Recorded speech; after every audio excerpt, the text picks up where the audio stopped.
ನೋಡಿ, ನಾನು ಯಾವಾಗಲೂ ಕೂಡ ಹೇಳ್ತೀನಿ, RSS ಅವರಿಗೆ ಅವರ ಇತಿಹಾಸನೇ ಗೊತ್ತಿಲ್ಲ.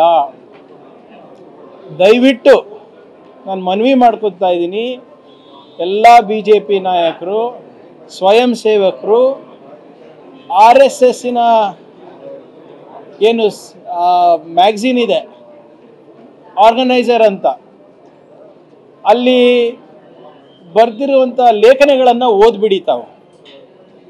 ಅವಾಗ ನಿಮಗೆ ಗೊತ್ತಾಗುತ್ತೆ ನೀವು ಎಷ್ಟು ದೊಡ್ಡ ದೇಶದ್ರೋಹಿಗಳು. ನಿಮ್ಮ ಇತಿಹಾಸ ನಿಮ್ಗೆ ತಿಳಿಯುತ್ತೆ.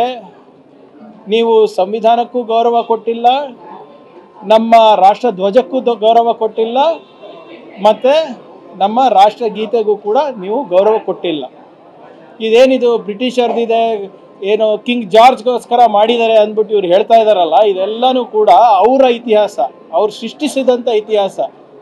ರವೀಂದ್ರನಾಥ್ ಟ್ಯಾಗೋರ್ ಅವರು 2 ಸರಿ 1937 ಮತ್ತು 1939 ಇದ್ರ ಬಗ್ಗೆ ಹೇಳಿದ್ರು. ಇದು ನಮ್ಮ ದೇಶದಕ್ಕೋಸ್ಕರ ಬರೆದಿರೋದೇ ಹೊರತು it is not for king George 5, 4 R any other George ಅಂತಾನೆ ಅವ್ರು ಸ್ಟೇಟ್ಮೆಂಟ್ ಕೊಟ್ಟಿದ್ರು.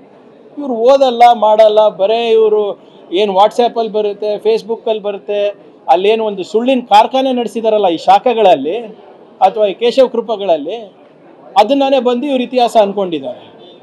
ಇವ್ರು ಇಲ್ಲಿವರೆಗೂ ಕೂಡ ನಾವು ಅವರಿಗೆ ಏನು ಪ್ರಶ್ನೆಗಳು ಕೇಳಿದ್ದೀವಿ ಇವೆಲ್ಲನೂ ಕೂಡ ಅವರ ಮ್ಯಾಗ್ಝಿನ್ನಲ್ಲಿ, ಅವರ ಹಿರಿಯರ ಲೇಖನಗಳಲ್ಲಿ ಇದೆ. ದಯವಿಟ್ಟು ಗೋಲ್ವಲ್ಕರ್ ಅವ್ರ ಲೇಖನ ಓದಿ, ನಿಮ್ಮ ಹೆಗ್ಡೆವಾರ ಅವ್ರ ಲೇಖನ ಓದಿ, ನಿಮ್ಮ ಆರ್ಗನೈಸರ್ ಲೇಖನಗಳು ಓದ್ಬಿಡ್ಲಿ.